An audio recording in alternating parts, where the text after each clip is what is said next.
brilliant, Rachele Friedland!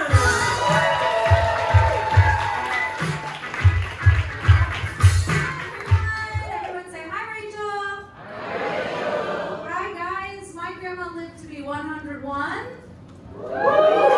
Which is too fucking old, okay? It is too long to be alive. She was born in 1919, she died in 2020. Okay, so to put it into perspective, she was born the year refrigerators were invented, and she died getting spam emails from Starbucks on an iPad. That is too much time. When we talked about the war, we had to be very specific. She lived through all of them, you know, and then they started numbering them for her. So she could keep track. My grandma goes, you know, I'm the only person you know who both voted for JFK and Trump.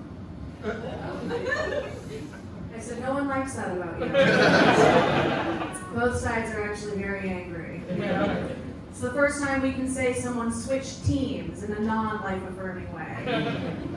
Yeah, I wasn't happy with her about it. I took care of my grandma. I was one of her caretakers. What happened was that when she turned 90, I was like, I either can step up and help take care of her in a very meaningful way. We can continue having a relationship. Or I need to make peace with the fact that she will probably die tomorrow. But I'm a good person, I'm a mensch, I stepped up, I said I'll take care of you. And the moment I did that, that bitch lived for 10 more years.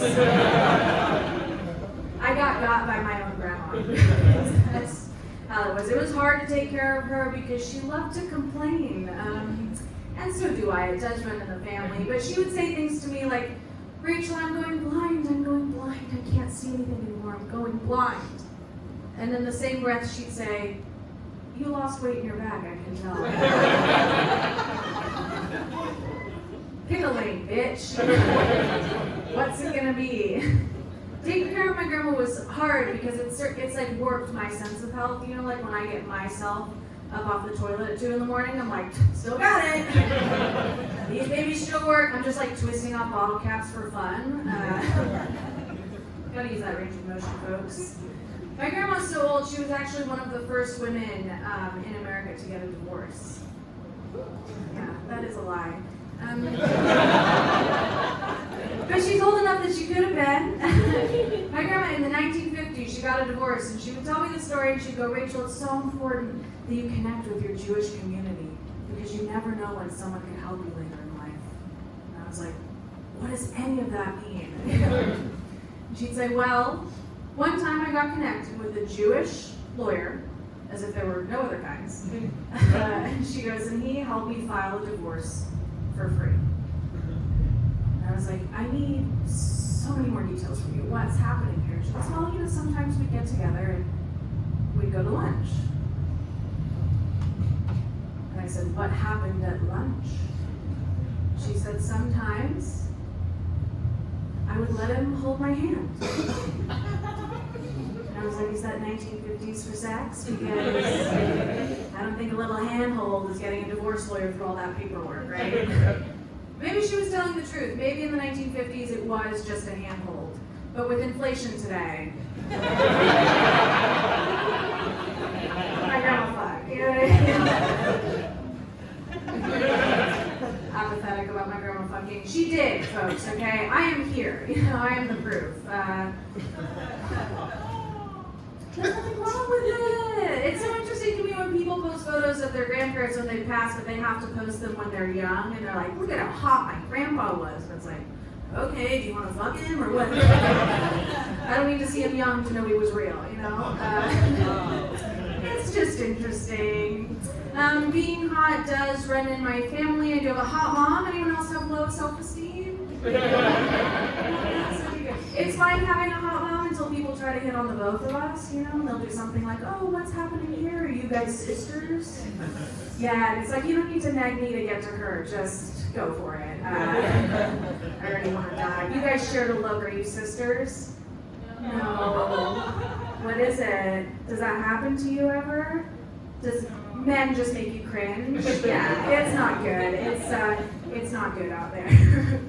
Growing up, I was so excited to go through puberty because my mom has big boobs, and I was like, those are coming to me. So every day at 16, I'd wake up and run to the bathroom and be like, one day these kernels are gonna pop, and my boobs will just be here. there, and I really thought that every day until my mom sat me down and was like, Rachel, you will never have big boobs because mine are fake.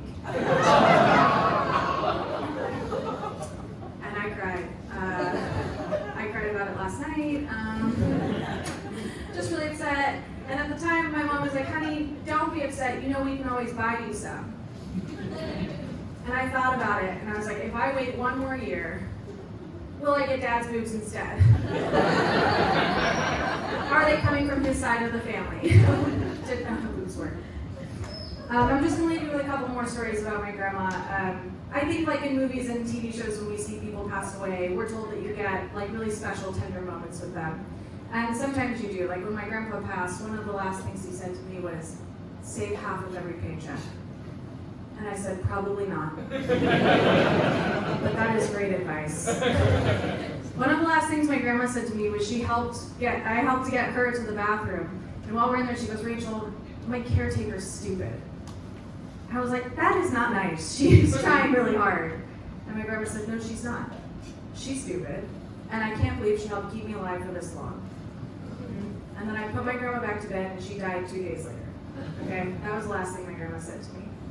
But what I think we should all remember is that that was the last thing my grandma wanted to say to me. You know, the last thing she wanted to do on earth was talk shit, and I agree with her on that. Before my grandma passed, she would tell my family things like, check the walls when I die. We're like, what walls? She'd go, I don't know. We're like, well, what'd you put in them? She goes, you know, I'm so old, I can't remember. We're like, well, what kind of shitty Jewish treasure hunt is this? You know, but we did. We checked the walls when she died. We found $12,000. Yeah, in coupons.